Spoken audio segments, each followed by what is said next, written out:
издание. Над 400.000 работници собираат цврст отпад во САД. Во време на COVID-19 го ризикуваат здравјето за да ја одржуваат чиста животната средина. Стамбената криза предизвикана од пандемијата само ќе се влоши, предвидуваат експертите. И Бродвеј ја чека вакцината за коронавирус. Можна е рекордна театарска пауза од цела една година поради ризик од ширењето на вирусот. Останете со нас. Поздрав од Вашингтон. Ова е Newsflash на гласот на Америка на македонски. Јас сум Анета Шијакова. Вниманието на светот и натаму е завртено кон COVID-19. Во време на пандемија се создава дури 25% повеќе отпад од што вообичаено. Комуналните работници се попотребни од било кога досега.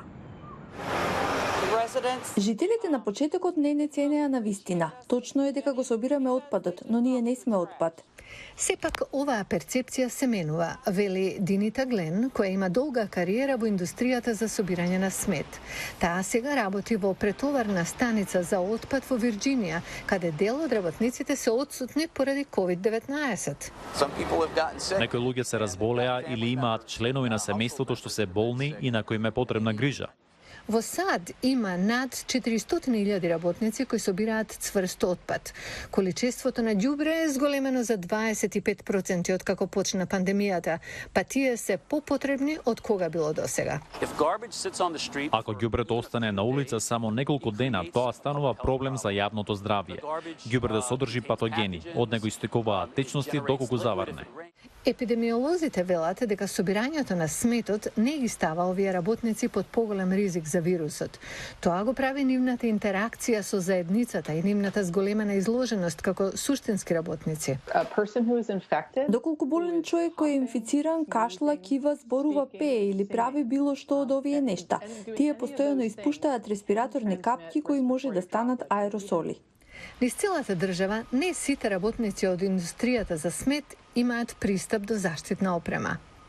Republic Services, вториот по големина собирач на ѓубре во земјата, се соочи со протести поради безбедноста на работните услови. На почетокот луѓето беа загрижени. Очигледно моравме да го земеме предвид социјалното дистанцирање и соодветната заштитна опрема. Повеќе пати во текот на денот чистиме со дезинфекцијски средства. Иако се согласува дека состојбата е подобра, синдикатот на работниците во Republic вели дека се уште има проблем со политиката на компанијата да им дава дополнителни 10 платени слободни денови на вработените со COVID-19. Подоцна дознавме дека работниците, на кои им било кажано да се самоизолираат, а кои потоа се покажале негативни на тестот, биле приморани да ги искористат деновите за боледување и за одмор, за да надоместат за ова. Тоа само бе поттикнува да одите на работа доколку сте болни. Синдикатот исто така бара Republic да биде потранспарентна за бројот на инфицирани работници. Застапниците на суштинските работници велат дека ризикот да се биде инфициран заслужува многу повеќе од едно благодарам. На некои локации работодавачите им даваат дополнителни суми за секој заработен час, поради зголемен ризик. Тоа се уште исклучок, а не правило во индустријата.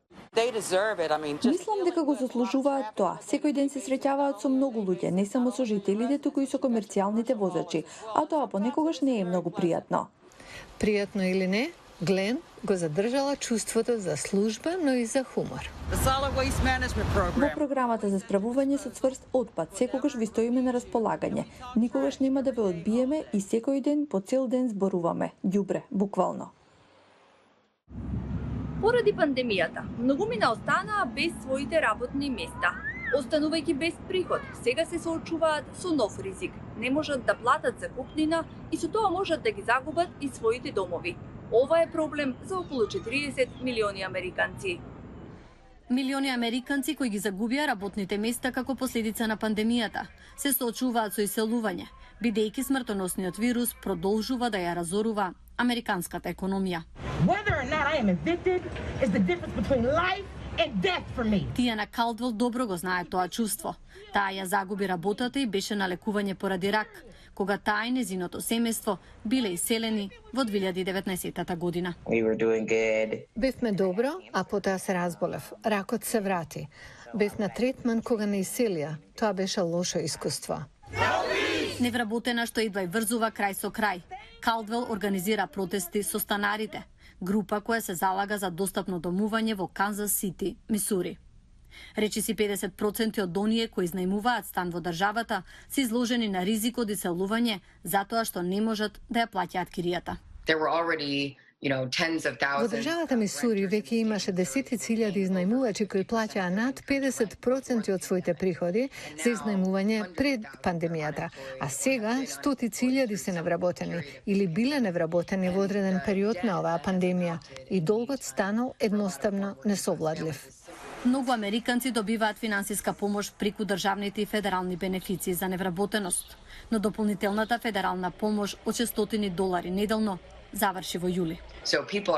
Ова е голема криза, каква што не сме виделе досега. Застапниците за правата на домување повикуваат на ослободување од плаќањето закуп. Но ова неодамна се осврна и председателот Доналд Трамп. Подпишувам извршна наредба што обезбедува изнајмувачите и собствениците на домови да можат да останат во нивните домови. Но според експертите за домување, извршната наредба не дава јасни насоки кој субјект треба да го стори тоа. Адвокатката Джина Киала вели дека решението лежи кај законодавците. Сите ние мора да се собереме и да се бориме за Конгресот да направи нешто во врска со ова. Не само да се спречи крварењето сега, туку трајно да се реши нашиот проблем со домувањето. Таа исто така ги охрабрува издавачите на станови да преговараат со нивните станари секогаш кога тоа е можно. Коронавирусот ги затвори вратите на Бродвеј. Ситуацијата може да остане таква и до наредната зима. Секоја година повеќе од 14 милиони луѓе доаѓаат во Њујорк за да ги гледаат популарните представи на Бродвеј. Во 2019 година овие представи заработија преку $1,7 милиарди. Но од март наваму театрите се празни, а Бродвеј би можел да се соочи со рекордна пауза од една година. Критичарот Майкл Ридал верува дека театрите нема да заживеат додека не се направи вакцина против COVID-19. Нема можност на Бродвеј, концерти или каков било друг настан во живо да се вратат, додека не се најде вакцина. Како би можело да се изведе представата Ромео и Јулија, ако актерите носат маски? Тоа ќе ја убие страста. И музичарите не сакаат да ги користат инструментите поради страв од ширење на вирусот. Најпопуларните представи како Хамилтон, Фантом на операта и Кралот Лав најверојатно ќе ја преживеат паузата. Но некои што се помалку познати, можеби ќе треба да се затворат. Тоа е тажен процес што веќе започна. Представата за мрзнатото кралство нема да се врати. Има уште две други такви. Но дури и тие што ќе преживеат ќе мора да се адаптираат на новата реалност. Ќе мора да се направи ревизија на цените, како и компензација на тие што работат за сцената, како музичарите и експертите за осветлување. Не можете да го отворите Бродвеј кога ќе се направи вакцина и да барате $1,200 за представите. Цените мора да се спуштат на разумно ниво. Но како тоа да се направи е тешко прашање за лидерите во оваа индустрија. Една од најстарите театарски компании, Шуберт организацијата, поседува 17 театри на Бродвеј. Тие беа принудени да отпуштат многу од нивните вработени, но сепак се покажаа издржливи низ годините. Организацијата Шуберт ја преживеа големата депресија, нападите на 11 септември и колапсот на Њујорк во 70-тите години. Го преживеа ураганот Сенди, преживеа се. Бродвеј не е важен само како Бродвеј, туку е значаен и за Њујорк. Преку него се влеваат пари во градот и обезбедува илјадници работни места. Театарската индустрија е поддршка за хотелите, рестораните и продавниците во близина на Таймс Сквер. За многумина Њујорк ќе се врати, кога ќе се врати Бродвеј со сиот негов шарм. Вие го гледавте Newsflash на Гласот на Америка на македонски. Бидете со нас и утре во истото време. Довидување.